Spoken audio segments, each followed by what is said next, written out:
ಒಂದು ಗ್ರಹದಿಂದ ಉದಾಹರಣೆಗೆ ಗುರು ಅಥವಾ ಶನಿಯ ಸಂಚಾರದ ಮೇಲೆ ಭವಿಷ್ಯ ಹೇಳಲಾಗುವುದಿಲ್ಲ.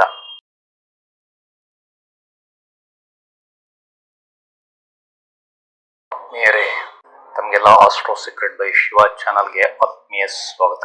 ಆತ್ಮೀಯರೇ, ಶಿವಪ್ರಕಾಶ್ ಆದ ನಾನು ಕಳೆದ ಹಲವಾರು ದಿನಗಳಿಂದ ಜ್ಯೋತಿಷ್ಯದಲ್ಲಿ ನಾನು ಕಲಿತ ಹಲವಾರು ವಿಷಯಗಳನ್ನು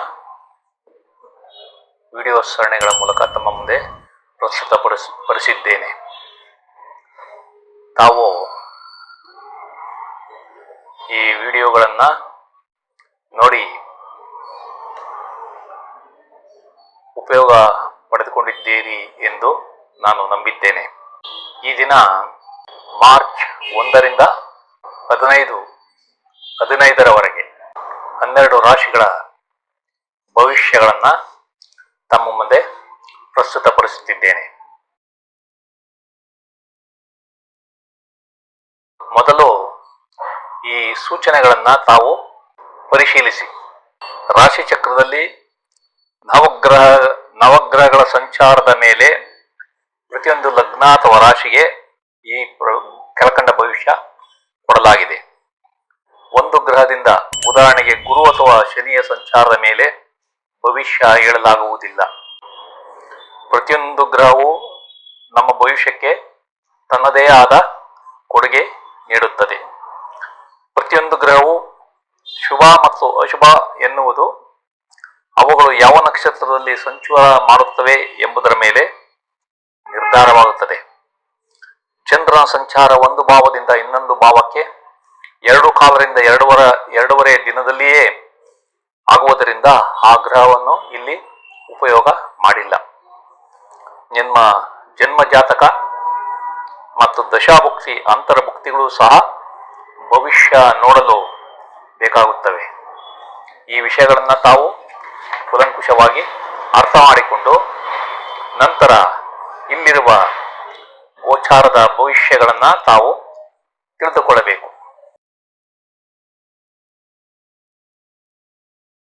ಆತ್ಮೀಯರೇ, ಈಗ ವೃಷಭ ಲಗ್ನ ಅಥವಾ ರಾಶಿಯ ಭವಿಷ್ಯವನ್ನ ತಿಳಿದುಕೊಳ್ಳೋಣ. ದಿನಾಂಕ 1 ಮಾರ್ಚ್ 2024ರಿಂದ 15 ಮಾರ್ಚ್ 2024ರವರೆಗೆ ಈ ಭವಿಷ್ಯವನ್ನ ತಮ್ಮ ಮುಂದೆ ಪ್ರಸ್ತುತಪಡಿಸುತ್ತಿದ್ದೇನೆ. ಈಗ ವೃಷಭ ಲಗ್ನ ಅಥವಾ ರಾಶಿಯ ಭವಿಷ್ಯವನ್ನ ತಿಳಿದುಕೊಳ್ಳೋಣ. ನಿಮಗೆ ಉತ್ತಮ ಆರೋಗ್ಯ ಇರುತ್ತದೆ. ನಿಮಗೆ ಪಿತ್ರಾರ್ಜಿತ ಆಸ್ತಿಯ ಲಾಭ ಆಗಬಹುದು.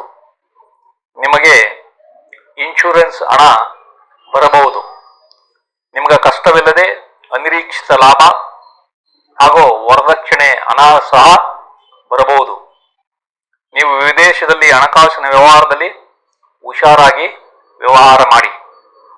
ನಿಮಗೆ ಸ್ನೇಹಿತರು, ಸಮಾಜ, ಹಿಂಬಾಲಕರು ಮತ್ತು ಸಹೋದ್ಯೋಗಿಗಳ ಸಹಕಾರ ಚೆನ್ನಾಗಿದೆ. ನಿಮ್ಮ ಆಶಯಗಳು, ಆಕಾಂಕ್ಷೆಗಳು ಮತ್ತು ಬಯಕೆಗಳು ಈಡೇರುತ್ತವೆ. ನಿಮ್ಮ ಎಲ್ಲಾ ಕಾರ್ಯಗಳಲ್ಲಿ ಜಯ. ನಿಮ್ಮ ಸಂಗಾತಿ ಹಾಗೂ ಪಾಲುದಾರರಿಗೆ ಉತ್ತಮ ಲಾಭ. ನಿಮಗೆ ಮಕ್ಕಳ ಜನನವಾಗಬಹುದು. ನಿಮ್ಮ ಶತ್ರುಗಳು ನಿಮಗಿಂತ ಬಲಶಾಲಿಯಾಗಿರುತ್ತಾರೆ. ಅದನ್ನು ಕಡೆಗಣಿಸಬೇಡಿ. ನಿಮ್ಮ ಹೊರಹುಟ್ಟಿದ ಕಿರಿಯರು ಅಂದರೆ ತಮ್ಮ ಅಥವಾ ತಂಗಿ ದೂರ ಪ್ರಯಾಣ ಮಾಡಬೇಕಾಗಬಹುದು.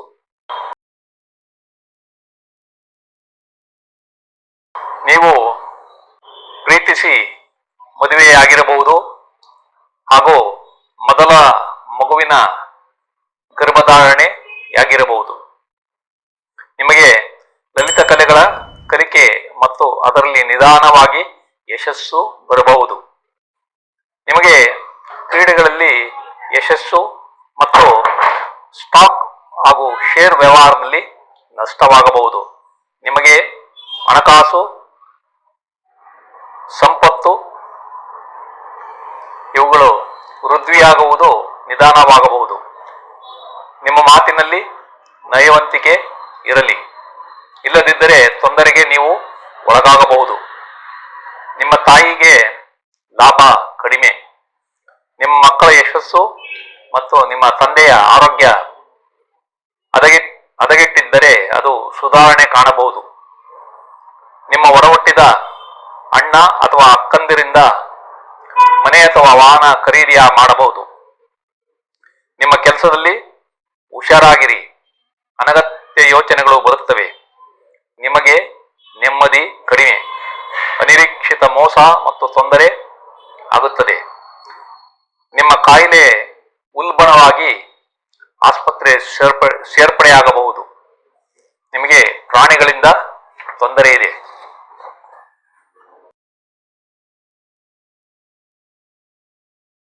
ನಿಮ್ಮ ಸಂಗಾತಿಗೆ ಆರೋಗ್ಯ ಸಮಸ್ಯೆ ಕಂಡುಬರಬಹುದು. ನಿಮಗೆ ಸೋಮಾರಿತನ ಜಾಸ್ತಿಯಾಗಬಹುದು. ನಿಮ್ಮ ಸಂಗಾತಿಯ ಜೊತೆ ಮನಸ್ತಾಪ ಬೇಡ. ಇದರಿಂದ ಅವರು ದೂರ ಹೋಗುತ್ತಾರೆ ಅಥವಾ ವಿಚ್ಛೇದನದ ಹಂತಕ್ಕೆ ಬರಬಹುದು. ಹುಷಾರಾಗಿರಿ. ನಿಮ್ಮ ತಂದೆಯ ವ್ಯಾಪಾರ ಅಥವಾ ಕೆಲಸದಲ್ಲಿ ತೊಂದರೆ ಹಾಗೂ ಪಾಲುದಾರಿಕೆಯಲ್ಲಿ ವ್ಯವಹಾರ ನಡೆಸುತ್ತಿದ್ದರೆ ಪಾಲುದಾರರಲ್ಲಿಯೇ ಸಾಮರಸ್ಯದ ಕೊರತೆ ಕಂಡುಬರಬಹುದು. ನಿಮಗೆ ಒಡಹುಟ್ಟಿದ ಹಿರಿಯರಿಗೆ ಅಂದರೆ ಅಣ್ಣ ಅಥವಾ ಅಕ್ಕರವರಿಗೆ ಆರೋಗ್ಯದಲ್ಲಿ ತೊಂದರೆ ಆಗಬಹುದು. ನಿಮ್ಮ ವ್ಯಾಪಾರದಲ್ಲಿ ಅಥವಾ ಕಚೇರಿಯಲ್ಲಿ ಬಾಕಿ ಬರಬೇಕಾದ ಹಣ ಬರದಿರಬಹುದು. ಕಾರ್ಮಿಕರಿಂದ ತೊಂದರೆ ಹಾಗೂ ಸಾಲ ಬಯಸಿದ್ದರೆ ಅದಕ್ಕೆ ಸಮಸ್ಯೆಯಾಗಬಹುದು. ನಿಮ್ಮ ಮನೆಯನ್ನು ಬಾಡಿಗೆಗೆ ಕೊಟ್ಟಿದ್ದರೆ ಬಾಡಿಗೆದಾರರಿಂದ ಕಿರಿಕಿರಿ. ನಿಮ್ಮ ಮೊದಲ ಮಕ್ಕಳ ಕೆಲಸದಲ್ಲಿ ತೊಂದರೆ ಆಗಬಹುದು. ನಿಮ್ಮ ಪಾಲುದಾರರಿಗೆ ನಷ್ಟ ಹಾಗೂ ಪಾಲುದಾರರಿಂದ ಹಣಕಾಸು ತೊಂದರೆ ಅನುಭವಿಸಬಹುದು. ನಿಮಗೆ ವಿದೇಶದಲ್ಲಿ ಹದಗೆಟ್ಟ ಸಂಬಂಧ ಹಾಗೂ ಆಯುಷ್ಯಕ್ಕೆ ತೊಂದರೆ. ನಿಮಗೆ ಕಳೆದುಹೋದ ವಸ್ತು ಸಿಗದಿರಬಹುದು. ನಿಮ್ಮ ತಾಯಿಯ ಸ್ಥಿರಾಸ್ತಿಯಿಂದ ತೊಂದರೆ ಕಾಡಬಹುದು.